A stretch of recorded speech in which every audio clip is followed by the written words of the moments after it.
Hello, hello. Welcome again to Joe Stunner Boxing. There is a grudge match on the undercard of the Catterall versus Barbosa fight that you don't want to miss. Now, we hear this phrase grudge match a lot, but this is the genuine article. I don't think there's anything fabricated about this one. And it's for the British and Commonwealth super-featherweight titles, currently held by Reece Bellotti of Watford, the area I know very well. And he's fighting Michael Gomez Jr.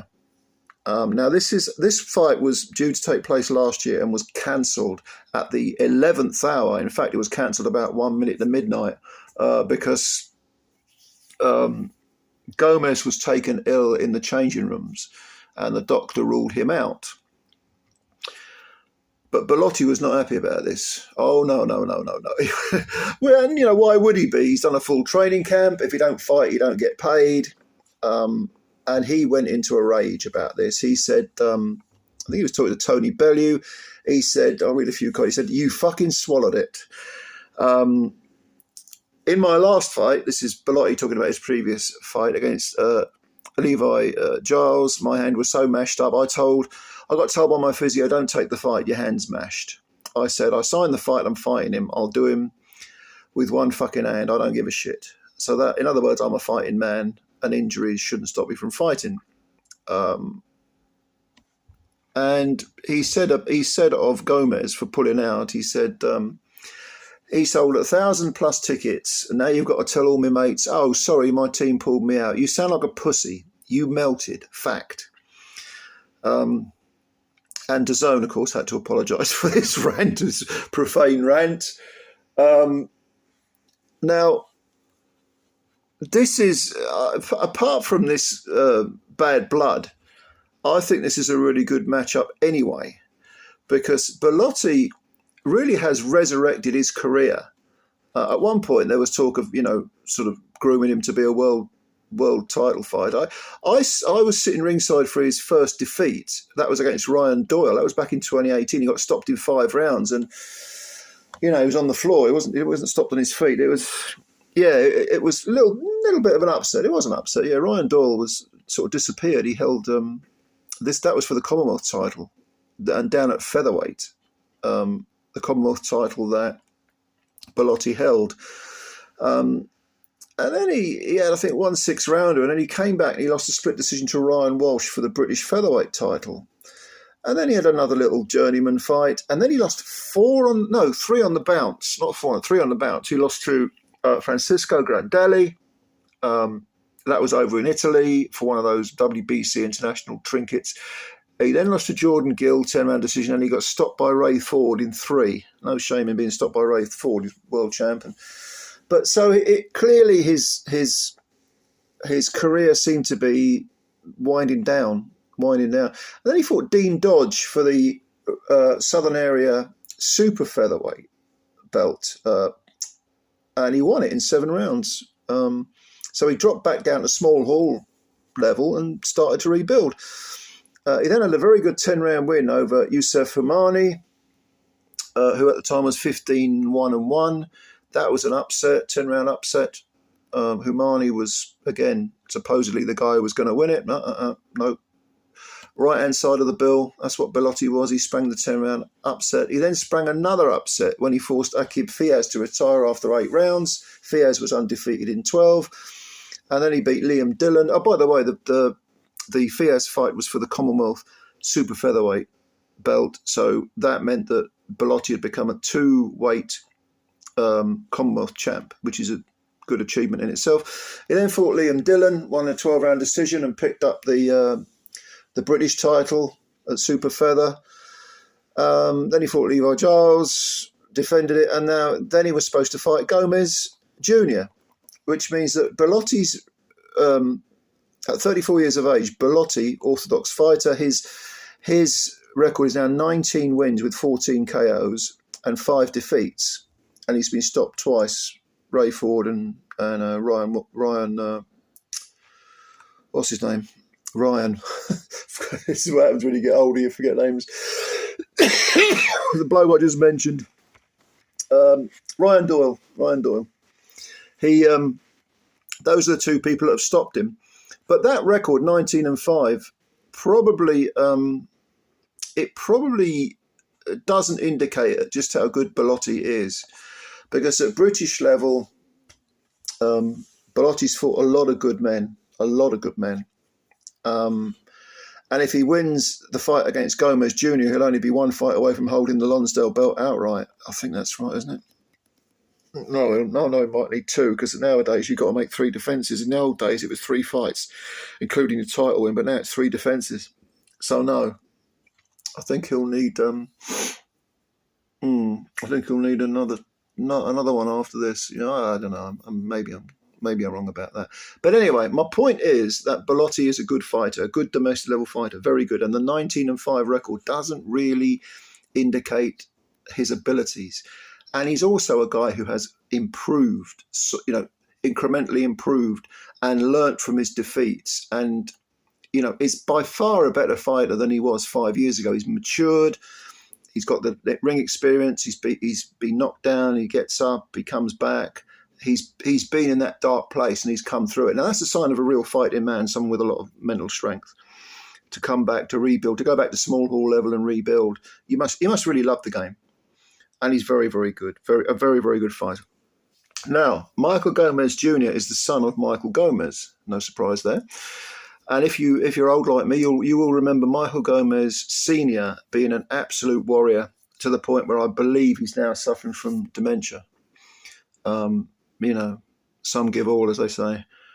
But he was in some absolute wars. He fought Amir Khan. Did he have Khan on the floor?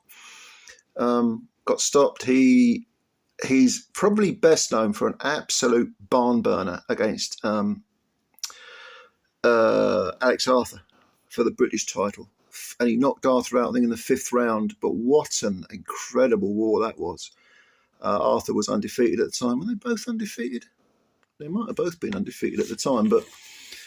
But amazing up and downer, absolute war. And Gomez won the British title by knocking Arthur flat. And Arthur went on to win a WBO belt, like a proper world title. So that was definitely the high point of Michael Gomez's career. He didn't live the life outside the ring. Probably should have won more fights than he did. But tremendous value for money warrior, an absolute warrior. Bit of a Jack the Lad out of the ring, but they exist, don't they? But he still won the British title. Still a very good fighter, but was stopped a few too many times and suffered later on in life. Even when he was in his 40s, which is no kind of age, he was still, the mental effects were there. So the neurological effects of a long career were showing themselves, shall we say. Now, Michael Gomez Jr. is currently 21 wins with 6 KOs, 1 defeat early on in his career. He's 30 years of age. He's an orthodox fighter. He's been a Central Area super-featherweight champ. I think he's defended it as well, but I can't remember who against. I've seen him fight quite a few times. His only defeat, like I say, was about 2019, 6 years ago, 5-6 years ago, roughly. And he lost a six rounder to a journeyman, Henry Janes. But, no big deal. But for the first half of his career, he was just fighting journeyman. And that defeat might be just because he couldn't get up for it. He couldn't get up he couldn't be motivated.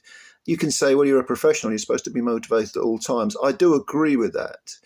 But it is noticeable that since he won that area belt, he's moved up. And in fact, he also won the English super featherweight belt against Levi Giles, who we mentioned earlier. And that's so he's been English champ, he's been area champ, and this is the obvious next step, which is a British title fight. He doesn't hit as hard as his father. He's probably a little bit less reckless than his dad, but most people are, to be honest with you. And I don't think he can match Bellotti for skills. Does he hit harder than 6 KOs in 21 fights? If I'm being honest, I've never really seen him show much power to be honest. He did well. Actually, that's probably not true because last time out he stopped Kane Baker, and Kane Baker's a pretty decent sort of English level fighter. He stopped him in 6 rounds. I thought that was, and I haven't seen all of Michael Gomez Jr.'s fights. I've seen half a dozen, 7, 8 maybe. But I thought, and I've seen him live as well. I've seen him fight live. But against Kane Baker, he did. He showed a lot more technique than I thought he'd previously shown, and I think he's improved. Again, as with Bellotti, he's kind of improved incrementally to the point where, you know, I mean, the Baker fight was an English title defence. Again, we're talking super featherweights. So yeah, I think he's. Can he make that jump from English level to British level? I think against the right opponent, he could pick up the British title. But if I'm being honest, I don't think that opponent is Reece Bellotti. I think if Bellotti is on it, he will defeat Gomez. Will he stop him? I don't think so. Gomez has got a bit of his dad's toughness. He's 30 years old. I mean, we call him junior, but he's, you know, this is how old some of us are getting. We remember the dads, and yet the kids are now 30 years old. But he's a pretty well-preserved 30, and he hasn't got anywhere near as the amount of miles on the clock that his dad had at the same age. Now, Bellotti is 34 now, but has never looked better. But you could say Michael Gomez Jr. is still improving. You could say that. You know, the fights that I've seen of his, he does seem to show improvements. And the Kane Baker fight was an impressive performance, very impressive. And also the Levi Giles fight, that was a split decision win, but Giles was undefeated at the time. And that was back in 2023. So, yeah, I mean, he's earned his shot at the British title. I've got no problem with him fighting for it. No problem at all. And I'm looking forward to this fight. I really am. I think the grudge match, the bad blood makes it all the more saucy, all the more spicy. But even if that didn't exist, I'd be thinking this is a very good matchup. So who do I think will win?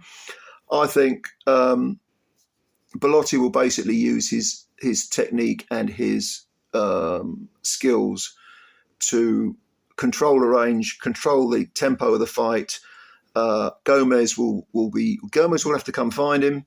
Bellotti doesn't mind having a row, but he can get in trouble if he decides to have a punch up. He's far better staying on the keeping it either long range, mid range maybe, but preferably long range, because he won't have to worry about Bellotti coming at him. Bellotti will come on in, and he's better off counter punching, popping him, slipping and sliding side to side. Don't let Gomez Jr. get set. Gomez Jr., because he doesn't hit very hard, is a output guy. But he did show some skills against Kane Baker. Kane Baker is not on Bellotti's level, of course, but it's an intriguing fight. It really is, for a number of reasons. I'm going to go with Bellotti to win on points. 116, 112, 115, 130, one of the cards, that sort of thing. But I think this will be an entertaining fight, not just because of the enmity between them, but it's just a very, very good fight. Good matchup, styles-wise. Yeah, so I'm going to go for Bellotti on points, but I don't know. You never know. Greater upsets have happened. So what do you think? But don't miss this fight. Don't miss this fight. Like I say, it's on the undercard of Catterall versus Barbosa Jr. It's a good support fight. It's a good support fight. Don't miss it. So anyway, if you've got any opinions, please leave them below and let me know what you're thinking. And yeah, subscribe to the channel if you're new. Hit the like button. Do all that good stuff. Spread the love. And I'll catch you later. All right, ladies and gentlemen, thanks for your time. Bye for now.